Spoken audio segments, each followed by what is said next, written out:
know, scented or whatever stuff I like to use. And to tell you the truth, a lot of times when I'm just on a kayak, I like to just use lures because it's simple and clean. But since tonight, I was at Dames Point Marina, and I knew that there might be some dancing or some ladies, maybe just a chance. I always keep some hand sanitizer, and my secret weapon, a little spray of body heat. Get the fashion going. But other than that, this is not going to catch any fish. A little bit louder, Rod. But anyway, this is a native 12.5. This is a propel kayak. It's got a propeller. And if I get real shallow water and I just want to go to pedaling, pedal around with the paddle right here, I'll pull it up and I'll show you how it comes up.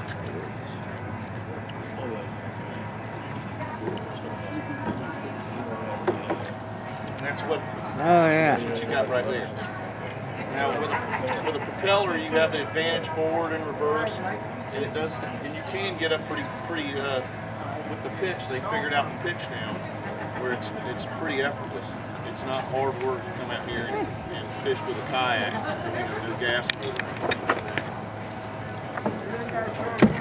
You just drop it down, secure it, put your splash guard. Like I said, you can back out. Oh. And it's real easy. It moves pretty good. And you got your steering with a little lever right here to the left. There's a little steer, a little lever with it. That does a rudder back here. So you can steer it. See how I'm steering it with my hand? Nice thing about reverse, if you go too fast, you're going to hit something. You put reverse and hit the brake. Yeah. So this is the only kayak that has it. There's not another kayak that has reverse. Otherwise, you have to get the paddle. This kayak's pretty stable. You can stand in it. See? You can stand up. I can get anything up in here, in my front capacity up here. I want to see that stand in the front. My big fish cooler. I can keep, pretty big redfish or trout. You can see pretty big. And forward and first.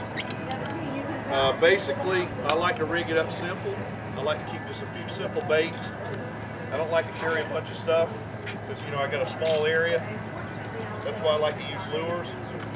I like to bring about 2 to 3 rods. Always bring a jig. And always bring in 1/4 or 1/8 ounce. There's a difference. The 1/8 has a slower drop. Sometimes they want that slower drop. And 1/4 ounce will get you more contact to the bottom.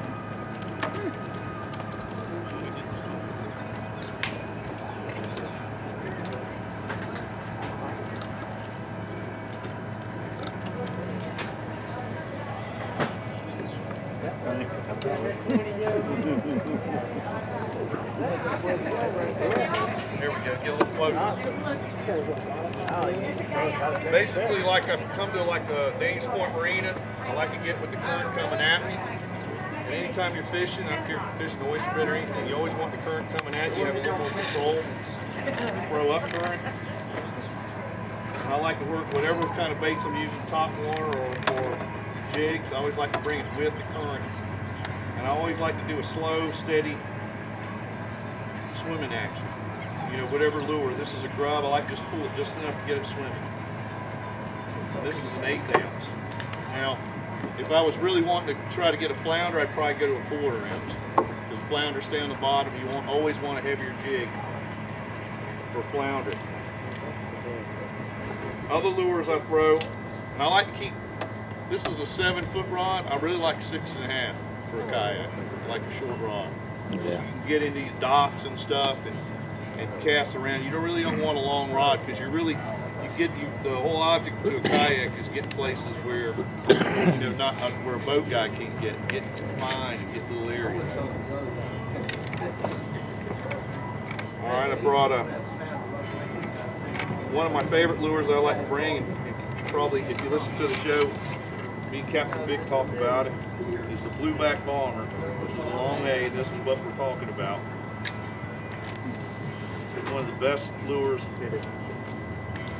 for just a lip diver. Nobody can see that. Just out of the box, throwing, you can catch reds and trout, big reds and trout. They'll all hit this lure.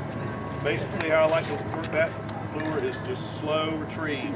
And pause it. Real slow, stop, just slow retrieve. Or I do a straight, just slow, steady retrieve. I got a special rod here. This is a fiberglass rod. Now, Roger, when you twitch that, it suspends up, correct? Yeah, well, there's suspenders and there's floaters. So whenever you do that twitch, if you got a suspender, all you're doing, the thing of the switch is make it change direction from swimming to make it frantic and then pause. And the difference between a suspending bait's going to stay down there in the strike zone, where a floater is going to rise up after you twitch it. So that's the difference. Sometimes those fish want that bait right in front of them. Sometimes they're real aggressive and they like to see that bait float up. That's why you always want to keep either a floater and a diver. I keep both. Like if I feel like the fish are real aggressive, I'll go to a floater where I'll reel it down and I'll twitch it and I'll let it float up. And the way you tell is what lure's catching more fish. You get more bites, you get in a rhythm, you're getting bites that don't change. That's all I'm doing. The whole thing about fishing is finding out what they want, and then once you find the rhythm that they're in, then you stick with it. See, I like to reel it down and then pause it. Reel it down. Pause it. And this is one of my favorite all-time lures for all around, year-round, especially in the wintertime. And then the next lure I keep with me is a top water. Yeah, this is a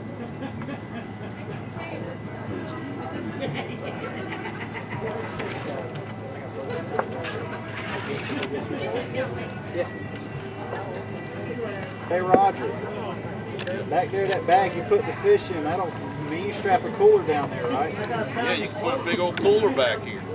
Like if you like live bait or something, you want to keep mud minnows and stuff, you got plenty of room back here. Put an aerator and bait bucket and make you something where a net, where you can grab the net. I wasn't thinking about live bait. What about fishing with net? Or for Float up the beer. And and when you're kayaking, there's a little launch down there, or you can pull up over here at Danes Point. Danes Point's always got a cold beer. What time y'all open up? At 8 a.m. 8 a.m. Depends on what time Will gets up. You might have had a bad day. I roll out of Or a bed when good I day. gotta.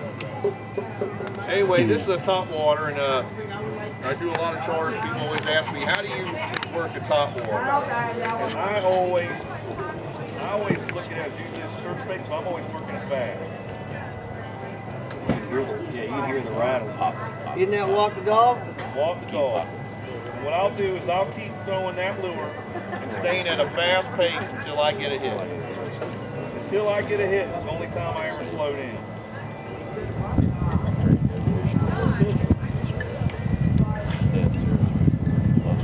And another thing good about top water is you can cover water. So Yeah, that's a long cast. you really always want to watch behind it to see if anything's following it. Now, if something had hit it, missed it, that's when I stop and I'll do baby twitch. Something you don't want to do over-agitated movement. You don't want to pull it out of the strike zone. So what you want to do is just a little baby twitch. Or sometimes you can do a straight pull like that. Sometimes that will get it. Sometimes you can let it sit there and then do a straight pull like that. They'll hit it.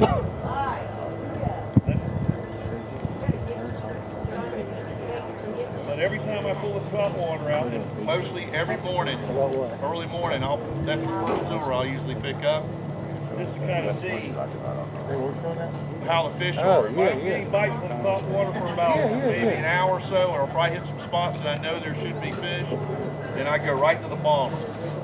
Yeah. Long egg. If I miss, if they're hitting this lure and they're missing, I go right to the bomber long egg. So then if I seem to be hammering them on the bomber long egg, but it's a little deeper water, then I go to the grub. So everything falls. There's like a step. So you start first on the high step with the top water. You start covering water, and the top water is always good for a place like you never fished before, because you're fishing, you cover a lot of water. Plus you're exploring. You're always moving around. Yeah. I always tell people, whenever you get in a boat, you go to a creek, do something, exploring a creek, because you're learning a creek. Even though you might go, well, even if you didn't catch a fish that day, you learned something about that creek. You went in that creek, you go, oh, that's deep water. Oh, that's shallow water. Oh, I saw some fish over there. So you got to remember that. So as long as, and then you keep going that top water, you're fishing, you may get a hit somewhere in that creek, because fish always stage in a certain part of the creek somewhere. So that's always, people always say, well, I didn't catch anything. You always got to keep positive, and you're always learning when you're when you're in a creek, even if you're not catching anything. So I don't ever let it bother me especially when I fish a new creek. Now, if I fished a creek and been hammering, then I might let it bother me. And then if you hired me on a charter and I start perspiring because we ain't caught no fish, then I might let it bother me. But otherwise than that, Get real hungry. other than that, just say you you say, hey, I want to go in Clapper. I want to go to the first creek. You get up there, you move around, you look, you get a depth finder, you see how deep it is, you see where the shallow area is, the deep part of the creek, the deep part of the turn. You throw that top water. If you get a hit, and you go, wow, on a point, and they miss it, you go to the bomber long egg. Now that's the blue bag. Yeah. And that's the one with the big eyes. That big eyes is a suspender. And then the regular floater has got the smaller painted eyes. And I like both of them. You want the suspender when they're not chasing it up on the surface. You want that suspender where it stays down deep. And you want that floater when they're missing it on the top. I want to see something great. Any other questions? Want to ask anything about the kayak? Where do you get that kind of kayak? Well, they got a few places in town, but they're trying to get another dealership. But we're, if you want to ask me, talk to me after the seminar, maybe I can help you out. I'm just going to keep it personal. You told me one time strikes. Between me, but I think you probably. Manatee. Man! We don't want to hook him. I want to see him come out there and scare the Manatee hell love out of me. kayak. I've never seen a gator when I was in the kayak, but if I see something big and it flushes around, I just don't look down. I keep looking up. So people always ask me, what if you saw a shark? If I even see a glimmer of a shark, and I've been looking down all day, and I see something big down there moving around, I keep my head up. And just keep acting like no one even notices nothing. And then I look for a point out here to get away from it. Right. Roger, when you do a kayak I was in a kayak one time down there, Green Coast Springs area, and something moved in the water and scared the hell out of me. And you gotta, it's I don't know what it was, you but I gotta was be up there able close to and beat it personal, with and the I'm there to paddle. help you. There's some big If stuff you get out too there. many people, then it gets too scattered, and it's It was that Trout Creek down there that I'm talking about. real serious. I don't get down to Green Cove much. It was on the other side of the river, St. Johns County side, but that was Trout Creek in there, and I went in there.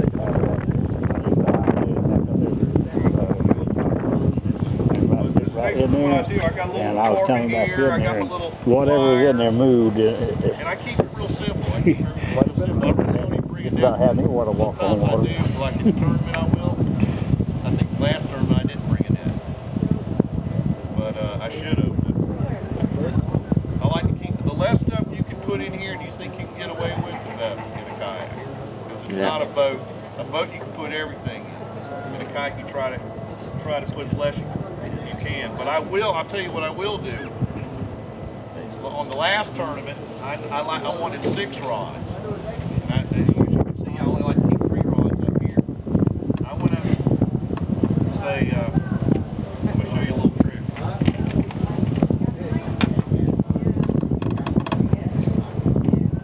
Oh, see, you double stack this rod holder. I'm going to show you how I stable like the way those kayak. tubes are. Yeah. I don't see any rod holders. I don't like the high rod You holders. don't control. I like that pedal system. They had another one on the Hobie. It's not like that one. They're more plastic. Yeah. But that one looks like it flips up. They always, you I was know, gonna ask you the about way that. You know, toward that you always black got to look for storage something that no one compartment. else is So if looking you for. want to flip it back Something's down, hard I for don't a know. regular person to go, I'm not going into there, then I ain't. Because if I see something bait, there is some docks in the river, like that dock right over there. I'll actually get up underneath it and jig around it. And it's all about another angle, another look. Yeah. And I'm like, you know, like that paddle system. that's why I don't like putting any rod racks, or I like going up underneath docks. It saves you time when you go up underneath the dock than going all the way around it. Now, another thing is that last tournament, You're talking about a little money there. extra rods. So what I did was, I don't know about standing up Come in up that here. thing, though. Yeah, he stood up in it. I seen that, but I don't know about me doing it. Yeah. I'd be in the water. I just stuck a rod down up in here, slid it down up into there. All right, it goes all the way up through that way. So that gives you extra storage. And it's nice to have a kayak. I don't recommend doing it, but when you're on the water, it's nice to know that you have a kayak that's stable enough where if you had to open water, you could go up to it rather than go beat yourself on the land. But you do have that kind of storage in here where you can stick those rods Yeah. down in here and keep you some extra rods. Because you never know what's going to happen out there. Right. I just don't like to keep a lot of stuff up here because then you're not having a lot of space, and you drop something over, you lost it. Yeah. Roger, you ever use an anchor or use some kind of like I don't ever use an anchor, okay? unless I'm blind bait. Sometimes I do use an anchor, and I do bring like a stake, but Right. a lot of times, or like a little anchor with a rope, and I'll just throw it over the side and tie it to the Right. this. But I am getting an anchor trolley. They do make them for these. And the nice thing about an anchor trolley is it's like a cup clothesline. You can set it up here, and then you can wheel it up to the front of the boat where it will hold you up in there. Yeah. Kind of show you how fast this thing goes. Let's see how fast. So I know y'all want to say, well, how fast can this thing go? Let's see. Yeah. He'll jump when he is, or I've seen him reach. I'm gonna race the man. Race of manatee. I think you're in shape. It really does. I can't do it.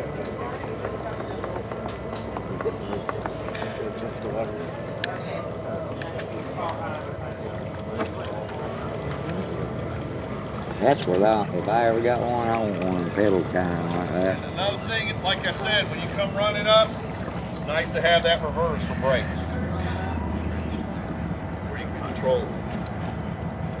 So do you use the kayak as your advantage, as far as weight? If you hook something big and he's dragging you out somewhere? Well, yeah, another thing is, if you get a big fish, you can put that, it's nice to have reverse and kind of. But usually what I do is, I keep that fish in front of me, and I'll let him pull me around Yeah. and turn that boat around. Just wear him out. Tire him out. Well, let's see if I can get one, and that'll be it for the seminar. If y'all have any questions, I'll be up there in a second. Does that rudder get in the way in shallow water? No, it's built in.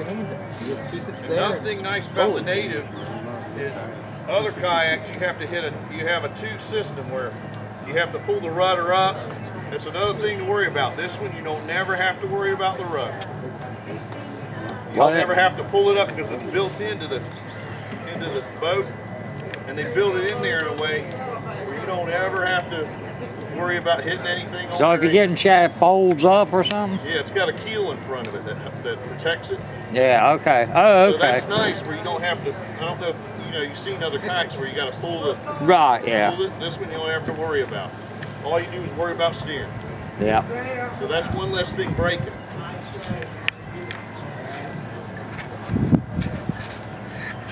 I ain't getting no bite. But anyway, I appreciate y'all coming out. Yep, we appreciate it. I've been wanting to see. I'll be up there and I'll bring the kayak up there, and if y'all have any questions, I'll let you look at it. All right.